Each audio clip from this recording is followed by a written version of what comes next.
Yo, what's good? We're back with another one. It's showtime.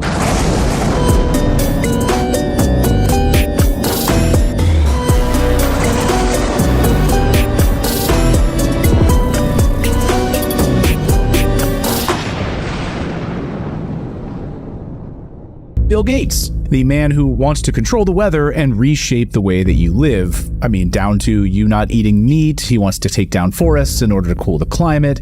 He wants to block out the sun.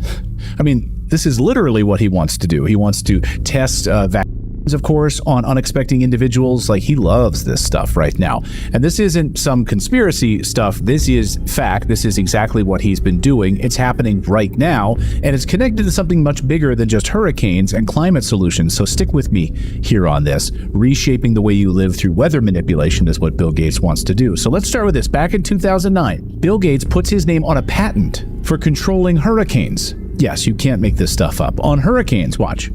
When you hear the name Bill Gates, you probably think Microsoft founder, but now the billionaire may be known as the hurricane tamer. Gates is listed as one of 13 inventors on a patent filed for hurricane prevention methods.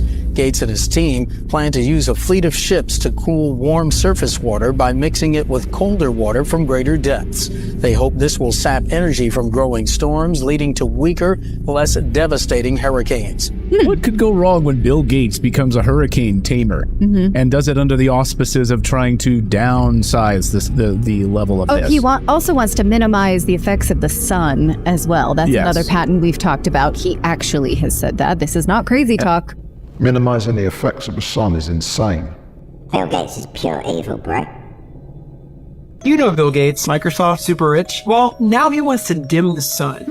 Good Lord, trust the major benefactors of wasteful consumer capitalism to sit around and ponder how to reduce the damages caused by wasteful consumption and arrive at literally dimming the sun. When you use a balloon to send a small amount of aerosols out in the atmosphere, which will reflect sunlight away from Earth. Rather than perhaps considering just reducing wasteful consumption. Well, we couldn't do that. That would be very bad for the economy. Well, you mean this economy? You mean that economy? You mean the economy where giant corporations and giant governments actively and deliberately destabilize huge parts of the world and artificially induce poverty and desperation so they can get cheaper labor and resources, where they use those resources to create products deliberately designed not to last, so we have to keep buying more so they can keep making more and selling more, because more waste equals more revenue, which means bigger GDP, and according to the silly rules of our silly game, bigger number is gooder number. Thing is, the economy doesn't actually create value, at least not for humanity, does it? It creates waste.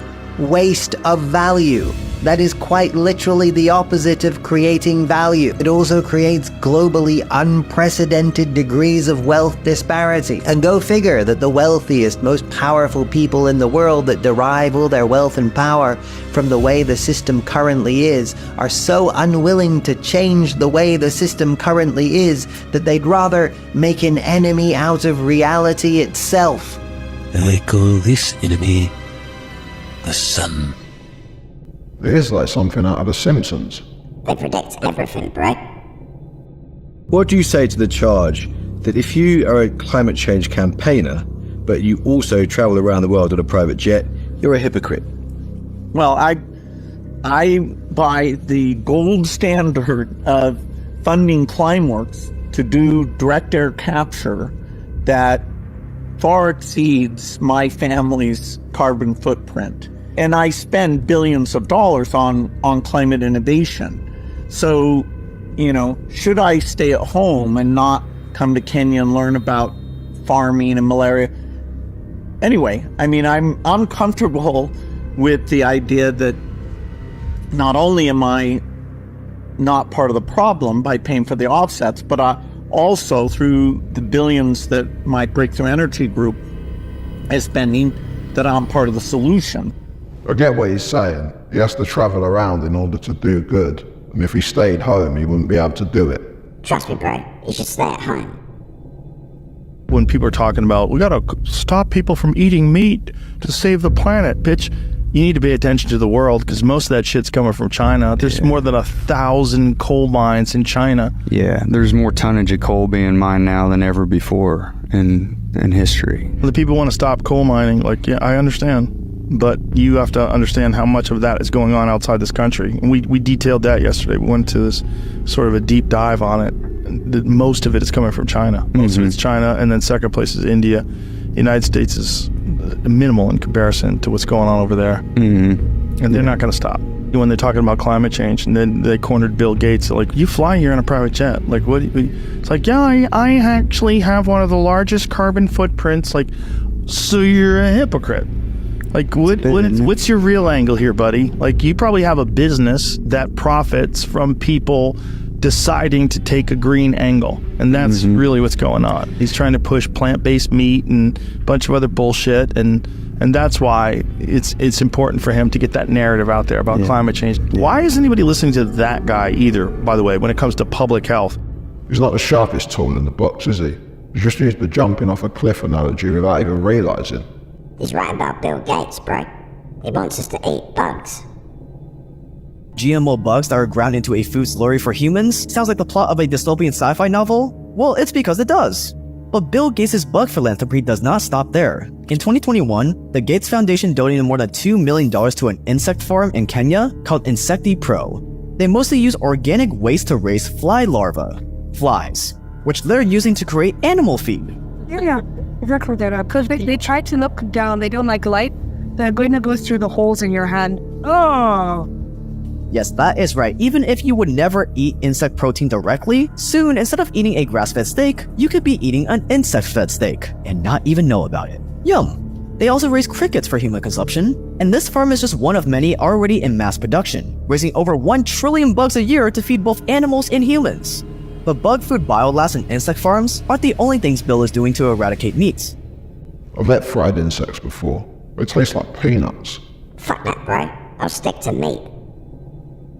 So there's this company that was funded by the Bill and Melinda Gates Foundation. They released 50,000 genetically modified mosquitoes. For what purpose? I don't know. But now, for the first time in 20 years, malaria has entered Florida. Hey, malaria. But the conspiracy is the new mosquitoes that he introduced were supposed to kill mosquitoes that carried malaria. And so they were specifically designed to combat those diseases. So we haven't had a case of malaria in the U.S. in over 20 years. And since they released these mosquitoes, so far from what I know, there's been 5 cases of malaria. 4 in Florida and 1 in Texas. A swing and a miss, Bill. A swing and a miss. Stop messing with the bugs and stop doing all this stuff. Quit going after the Titanic. Quit touching the mosquitoes. Leave everyone alone. You know, Bill Gates also owns like the majority of all farmland in the U.S. A lot. Yeah, that's crazy. It's like, why? Yeah, that is a bit odd. It's not a coincidence, bro.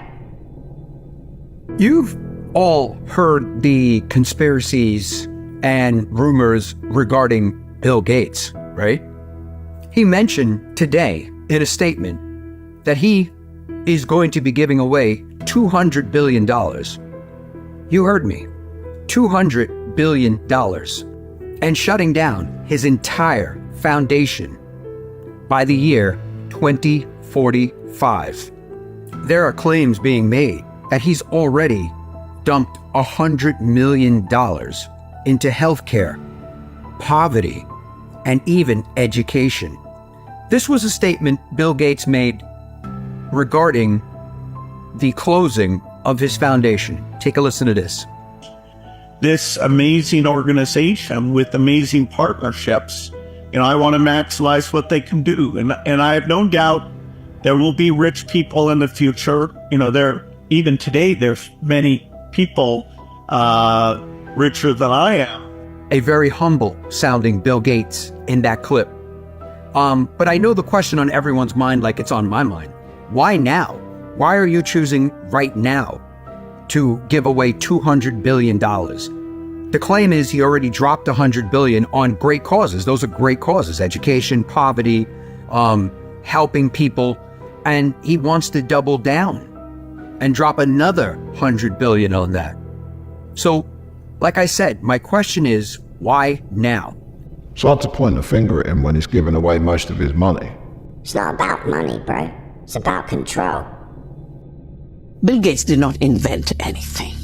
The basic program was made by some mathematics professors in a college. The Office operating system was by a software engineer, and he bought it for $50,000. He's built the empire by creating patents on software. And the first WTO meeting in Singapore gave him tax concessions, which is why all the IT industry moved to India. The fact that Silicon Valley became India's Silicon Valley is because they could save $40 billion annually by paying lower wages for the same work.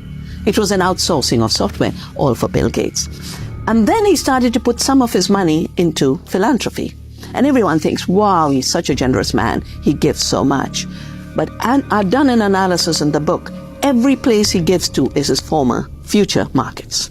Told you, bro. He wants world domination. You know he has a lot to do with censorship. Bill Gates said this week that we need immediate AI to scour the internet and take any misinformation out of the internet automatically on any format, any private webpage. This is wild. And he said because the second that virus spreads in people's minds, the damage is done. So his number one use case for AI is to scour the internet and remove any misinformation from the internet. That is because the largest and fastest growing industry in the country has completely co-opted the most trusted parts of the country. There's no higher level than the NIH, than Harvard Med School. They know that. Harvard Med School is a subsidiary of pharma, just demonstrably. The FDA is 75% funded by pharma. Like, this isn't a conspiracy. We should do an episode on the FDA, bro. So we can't do one about you-know-what. Don't say it. Remember, this is for entertainment purposes only. Just recently, Bill Gates announced that he will be spending $200 billion over the next 20 years on Gates Foundation grants. So $200 billion. So the Gates Foundation is basically stepping up to become the new Big Daddy USAID for all these issues. And the Gates Foundation funds a huge amount of this censorship work. $200 billion is just a huge amount to think about. I mean, unfathomable. USAID is a $44 billion annual budget, which is a huge amount of money. But the Gates Foundation is now going to have $200 billion. Now that's over 20 years, but that's $20 billion a year. And that was just announced last month. But at least now they'll have to pay for it. Wow. Yeah, him and Elon were going at it because Elon cut a bunch of his funding with Doge, right?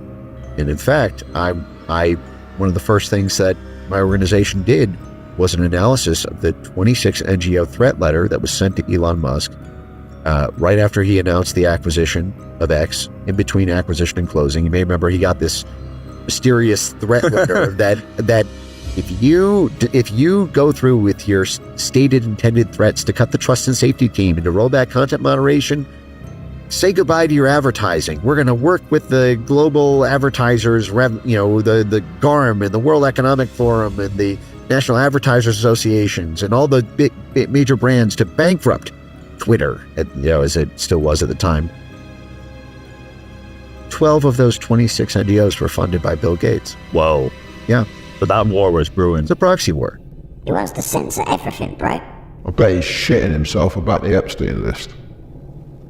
Bill Gates met with Jeffrey Epstein many times. Despite Epstein's past, he was a convicted when he was meeting with him. But he regrets it. Look at this. It was reported that you continue to meet with him over several years.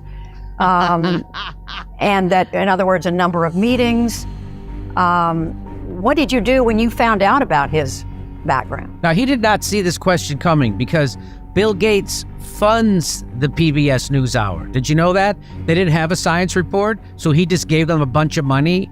So now her salary is paid in part or large part by this guy. So that's why he's willing to come on this show, because he did not think that they were going to confront him over his Jeffrey Epstein garbage.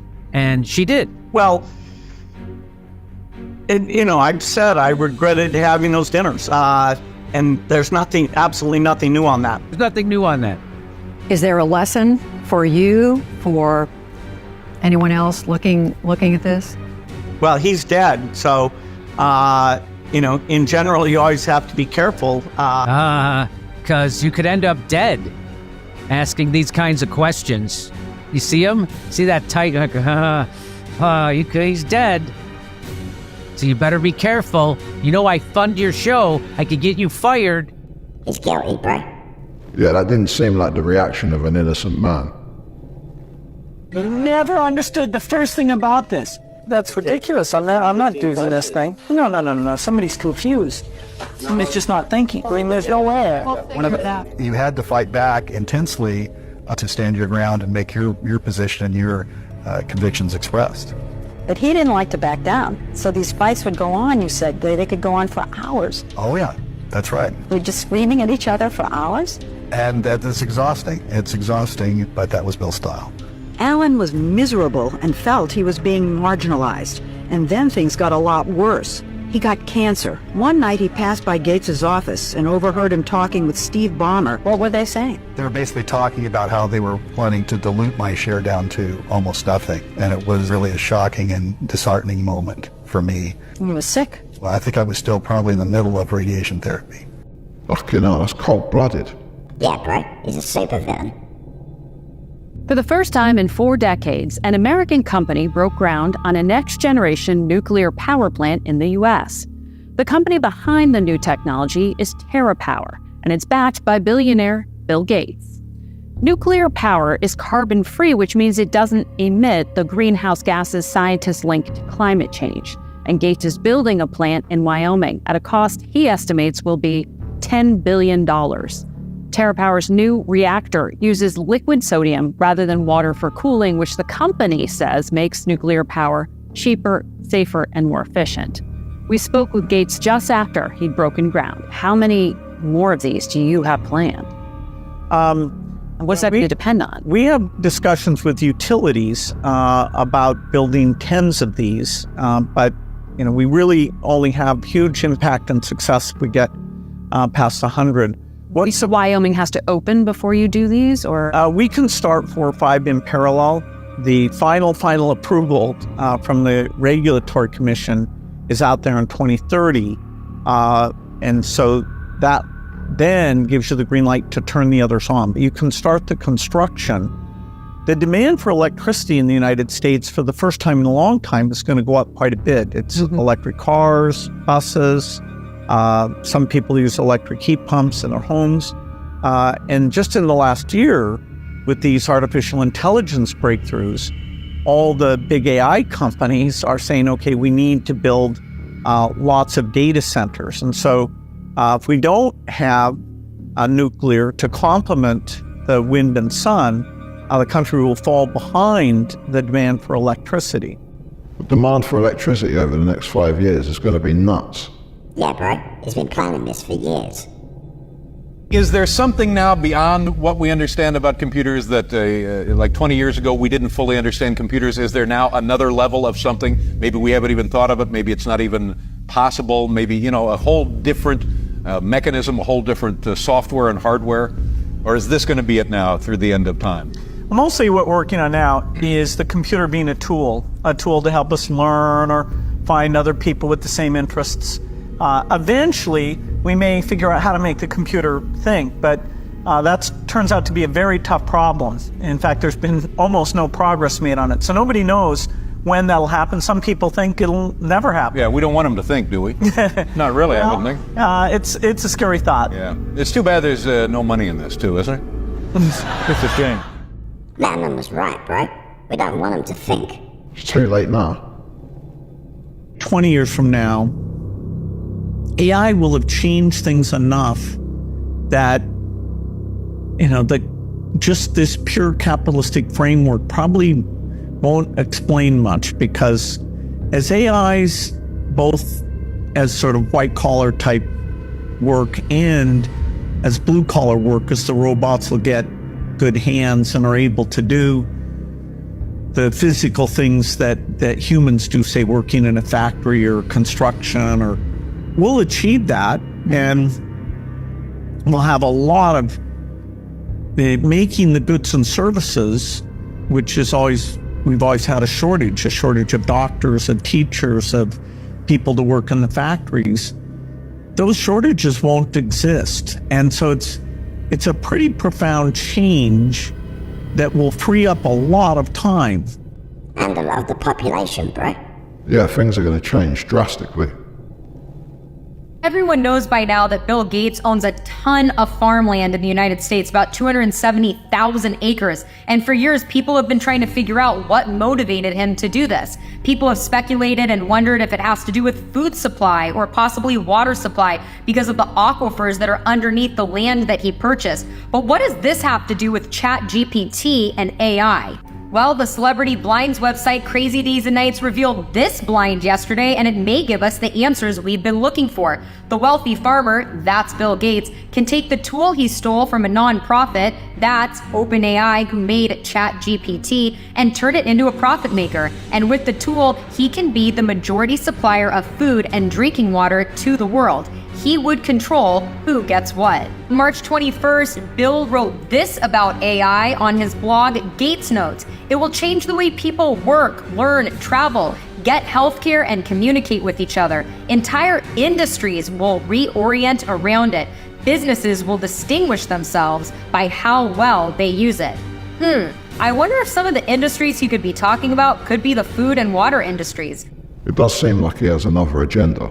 He owns more farmland than anyone, bro. Microsoft founder Bill Gates is the largest private owner of American farmland.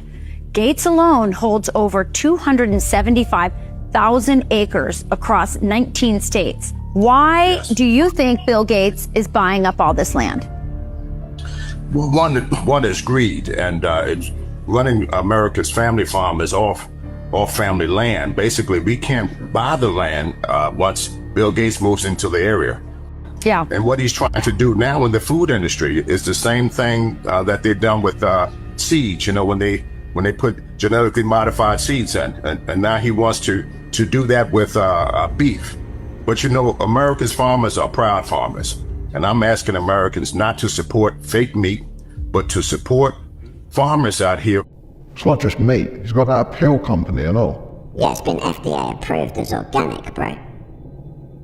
We're talking about a peel today. It has now been FDA approved for organic fruits and vegetables. So now a peel can be sprayed all over your organic fruits and vegetables. It's obviously been approved for conventional fruits and vegetables.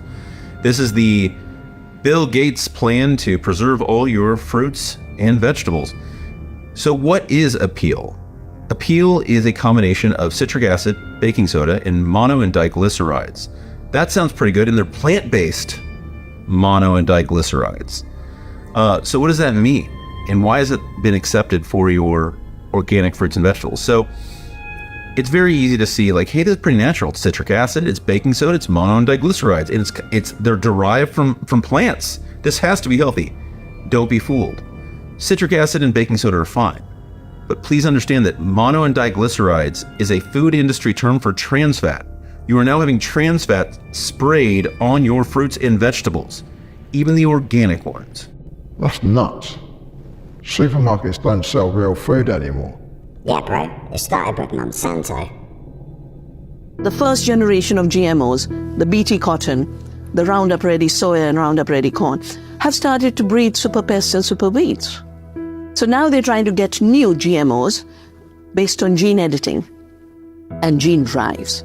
In gene editing, not only is Gates financing the research, he has created a company for the patents. It's called Editas. So he will collect rents when the gene editing is pushed through. And worse, in the United States, half the farmlands are overtaken by superweeds. The most important one is Palmer amaranth. Amaranth is a sacred crop for us. We eat it. Now the U.S. defense system, DARPA, and Bill Gates have joined hands for a new technology called gene drives to push species to extinction. And they want to drive the amaranth to extinction. And there's a footnote in that report saying, oh yeah, there'll be a food security impact on India. They eat amaranth. No, there'll be a food security impact on the world. This is an acceleration of the race to extinction. It is immoral. It should be made illegal.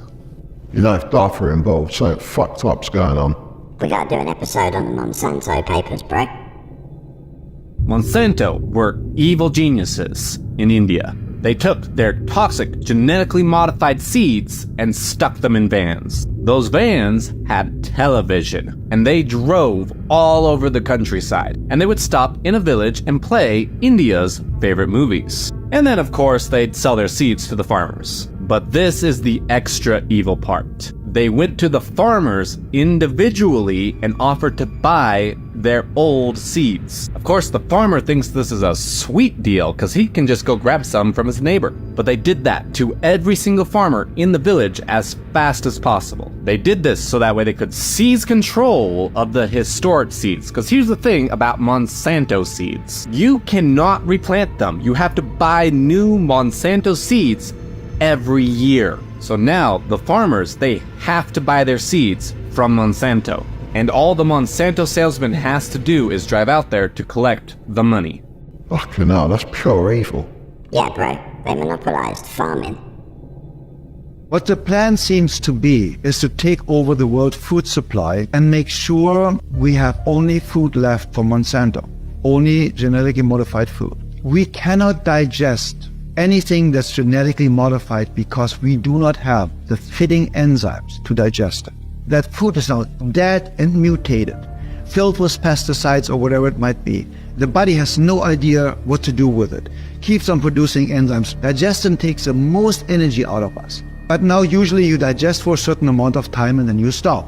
But with genetically modified food, it's in your body for hours or days or weeks. And the body keeps on trying to get rid of it. The food is not being digested. It's rotting away and constantly producing toxins and toxic gases. Genetically modified food. It's a foreign object. We cannot digest it. Yeah, Monsanto are fucking terrible. They merged with Bayer. And you know what they make, bro? Bayer and Monsanto are the same company. And if you go back to the history of Bayer, Bayer was testing its medications on Jewish concentration camp occupants. And there's literally letters back and forth between Bayer and the Third Reich. We received 180 women in great health and working order. Unfortunately, none of them survived phase 1 of the trial. Now you jump to the 80s. They had a hemophilia drug. It got inadvertently contaminated and they knew it. And they knew that there was a chance a percentage of patients would develop and die. They had the choice to destroy the lot and lose millions of dollars or ship to a third world country. They shipped it all to third world countries where they thought they'd fly under the radar. This is the history of this organization that is now Bayer Monsanto. Fucking hell, that's horrible. Yeah, bro. They're monsters. The largest merger ever done in Germany was Bayer-Monsanto, where Bayer, which is a pharmaceutical company, merged with Monsanto, which is an agrochemical company in the United States. If you look at what Bayer makes, they do drugs for things like non-Hodgkin's lymphoma.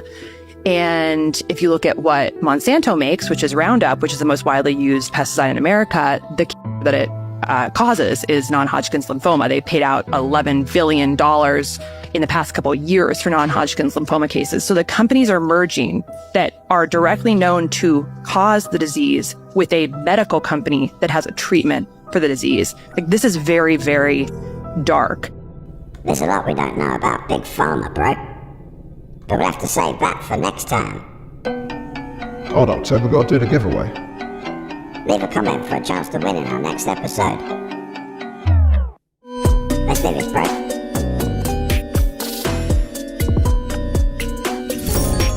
Bang bang! Blah blah. Click something from our website and we'll send it straight out. A big thanks to all our channel members and everyone buying the merch. Members get early access to our deep dives, bro. And as always, thanks for watching. Remember to like, comment and subscribe. And we'll see you in the next one.